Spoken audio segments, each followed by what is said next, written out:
wants it all. Can we all pretend she said it first? All in all, I don't understand. She came around all the other times she didn't say. Time and time, look out for me. Let's wind it down, oh, baby, I'll make it right. I'm critical, this is the place to be. We'll go all night, oh yeah, just hold on tight.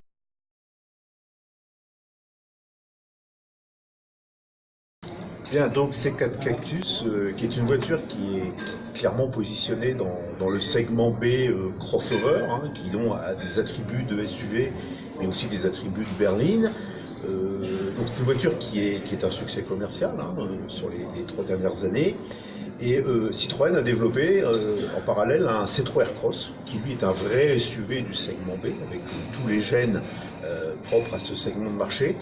Et il a fallu qu'on réfléchisse un petit peu à la suite qu'on allait donner à cette C4 Cactus. Alors comme elle a un fort potentiel d'attraction, et puis qu'elle signe vraiment la promesse de la marque, hein, d'être be different et feel good, on s'est dit que cette voiture, on allait l'adresser à des clients différents de ce qu'on faisait sur l'ancienne Cactus. Et donc on allait faire une montée en gamme de la voiture, que ce soit une montée en gamme en termes de prestations, hein, donc là je parle de confort de siège, d'acoustique, mais également d'équipement, puisqu'on va mettre énormément d'aides à la conduite, on va avoir 12 aides à la conduite sur cette voiture. Et puis c'est une voiture qu'on va faire monter en gamme également sur la partie motorisation, puisqu'on va introduire des nouveaux moteurs, dont un PureTech 130 que n'avait pas l'ancienne voiture. Donc la philosophie c'est vraiment ça, c'est de se dire que dans la gamme Citroën aujourd'hui on a bien un SUV du segment B, C3 Aircross, qui est un vrai succès commercial, avec une voiture qu'on repositionne dans le segment supérieur sur des attentes clients qui sont légèrement différents, donc une voiture qui est dans les codes du segment C, donc que ce soit de la prestation, de l'équipement ou de la motorisation.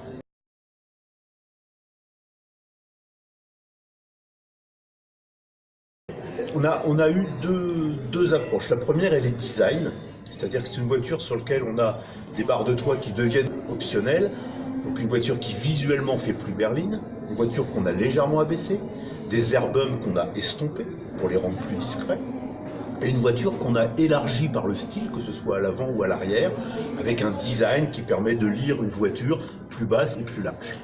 Puis ensuite, en termes de prestations, on a, j'allais dire, refait tout ce qui se voit pas, c'est-à-dire qu'en acoustique, on a épaissi les vitrages pour avoir une isolation au bruit extérieur.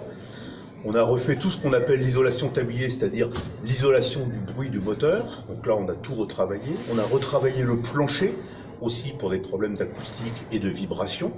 Ça, c'est la partie châssis. Ensuite, on a refait toutes les suspensions avec l'introduction d'une innovation qui sont les butées hydrauliques progressives à l'avant et à l'arrière. Donc on a refait tout le tuning de la voiture, toute la mise au point de la liaison au sol pour faire une voiture qui est réellement différenciante dans le confort et dans son segment de marché.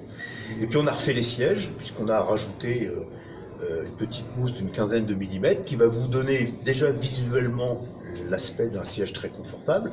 Ensuite, quand vous vous asseyez, un confort d'approche et d'accueil qui est réellement différenciant. Et ensuite, on a augmenté la densité des mousses pour mieux filtrer les irrégularités de la route.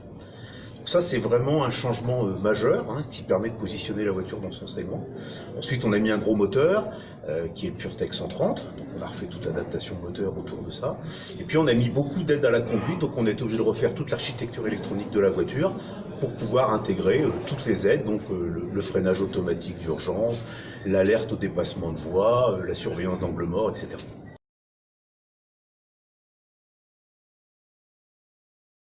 Alors ça c'est quelque chose qui est parti justement avec Cactus, l'ancienne, qui était une vraie voie à suivre. C'était un manifeste un petit peu de ce que Citroën voulait faire, c'est-à-dire effectivement des voitures qui dans le design amènent de la fraîcheur, de la modernité, qui permettent d'aller conquérir des clients plus jeunes, et puis de donner un style audacieux qui est très reconnaissable dans la rue. Aujourd'hui, quand vous regardez la gamme Citroën qu'on a, avec donc cette première Cactus remplacée par la voiture dont on parle aujourd'hui, avec la nouvelle C3, avec le C3 Aircross, avec le C5 Aircross qui a été lancé en Chine, et avec le Berlingo qui a été présenté cette semaine, vous voyez qu'on a une cohérence de gamme dans le design, avec un design qui est très moderne, est très audacieux. Hein. Une voiture, c'est vraiment be different.